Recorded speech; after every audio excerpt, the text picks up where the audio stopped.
আসসালামু আলাইকুম বন্ধুরা, জিএমসি গাড়ি কীভাবে চালাতে হয় আমি আপনাদেরকে টাইপ করে দেখাচ্ছি।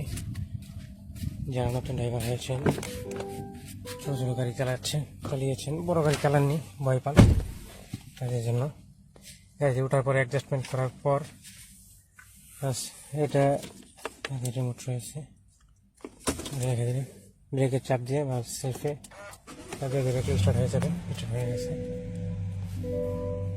এখন।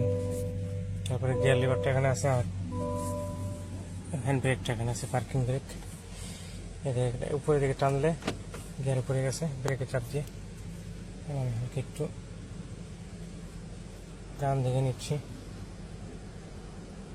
ডাইরেক্ট লেগে রয়েছে। ক্যামেরাটা চালু দিয়ে গাড়ির অবস্থান দেখা যাবে পুরোপুরি। আবার এটা 8টা উপরের দিকে টান দিব, পিছনে গিয়ার পড়ে গেছে।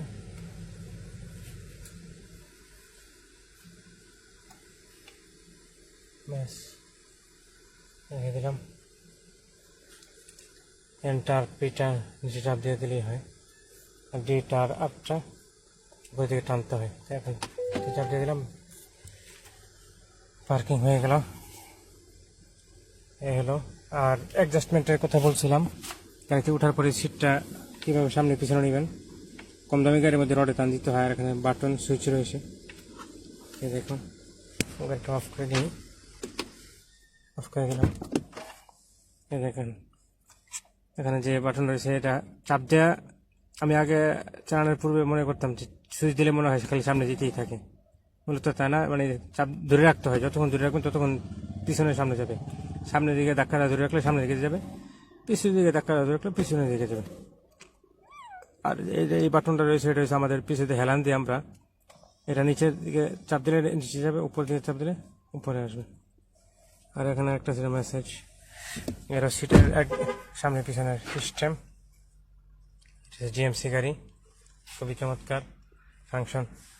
তারপরে আমাদের যেটা করতে হবে সেটা হচ্ছে লেফট সাইড, রাইট সাইডে সেন্টার মিরর রয়েছে, ডাইন বামের যে গ্লাস রয়েছে নতুন গ্লাস এডিট করতে হবে। সেই জন্য এখানে দেখুন লেফট রাইট, ঠিক আছে।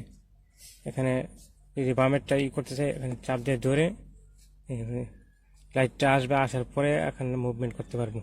এই দেখুন মুভমেন্ট করতে পারবো। এটা হলো লুকিং গ্লাসের ঠিক করার সিস্টেম।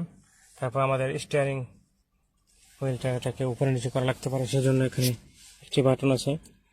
তো জিএমসি কোনোটার মধ্যে আমরা টান দিয়ে ধরে রাখতে হয়। এটা যেহেতু লেটেস্ট মডেল, এটা নিচের দিকে দিলে নিচে আসবে, উপর দিলে উপরে যাবে। যেদিকে মুভমেন্ট করেন ওইদিকে স্টিয়ারিংটা নাড়াচাড়া হবে। এই বিষয়গুলো ক্লিয়ার করলেই হবে। তারপরে টুকিটাকি যেগুলো আছে এগুলো আস্তে আস্তে চালাতে চালাতে হয়ে যাবে। যেমন তারপরে এখানে রয়েছে মোড, গাড়ির নর্মাল মোড রাস্তায় চলার জন্য, তারপরে স্পোর্ট মোড দ্রুত চালানোর জন্য, তারপরে রয়েছে অফলাইন অফ রোড মোড মরুভূমিতে, তারপরে পাহাড়ে খারাপ পরিবেশে গাড়ি চালাইলে, খারাপ রাস্তায় গাড়ি চালাইলে, মাটির রাস্তায় এখান থেকে মোডটা ঘুরাইলে স্ক্রিনে শো করবে। তারপরে এটা হচ্ছে লাইটের সামনে যে লাইট জ্বলে।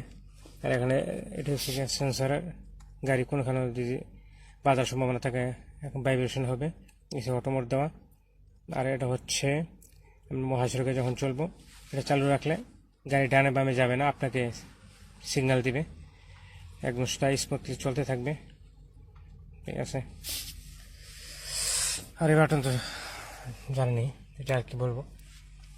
আর রিমোটের যে কাজগুলো রয়েছে, রিমোটের মধ্যে এটা তো আনলক লক, তারপরে পিছনের ডেকি খোলা, পিছনের যে ডেকির উপরে যে গ্লাস রয়েছে এটা খোলা, ঠিক আছে। তারপরে এটার মধ্যে চাপ দিলে পিছনে ডেকি খুলে যাবে। এটা তো লাইট টাচ দিলে জ্বলবে, কঠিন কোনো বিষয় না। ইমার্জেন্সি লাইটটা এখানে থাকে, আর কোনো কিছু এখানে নাই। এ হলো মোটামুটি বিষয়।